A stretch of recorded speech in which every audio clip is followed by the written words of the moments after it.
Well, whenever you introduce a new technique, you have to have first safety and then efficacy. Safety is the thing. So if you have to choose between safety and efficacy, you have to start with safety, always. So the safety concern is there. The safety concern is radiofrequency ablation by itself. Because radiofrequency ablation, as a coagulation necrosis, has a certain profile, biophysical profile. And we know if we go too deep, we will have collateral damage. That could be esophagus, lung. And of course, if we have too high of forces, then we might have perforations. And this is still there because we can measure with very high power, very short duration, the contact force. So we can take a look on that. However, we cannot see immediately the tissue effect within the tissue. We cannot see whether there will be any problem in the esophagus. What we can do is esophageal temperature monitoring, but this has pros and cons. So there is some safety concern. However, I would say it's not more than we have in other radiofrequency ablation scenarios.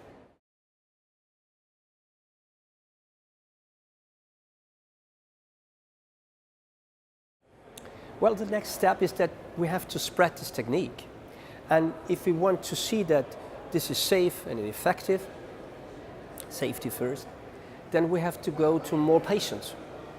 So we have to roll out the technique, and you need a certain equipment for that, because you need specifically designed catheters with thermocouples, and you need certain generators that do that.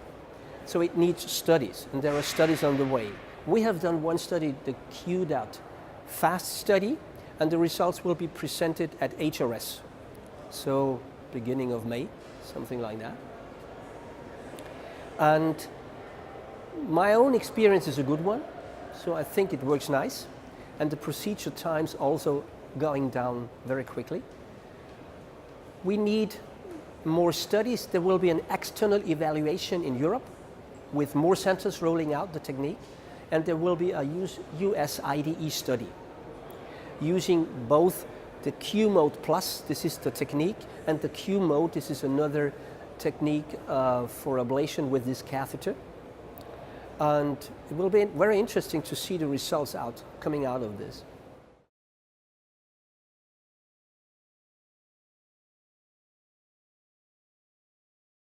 Well, being in the executive board of the EHRA, of course I have my hopes and my expectations, and I think many of them are already fulfilled.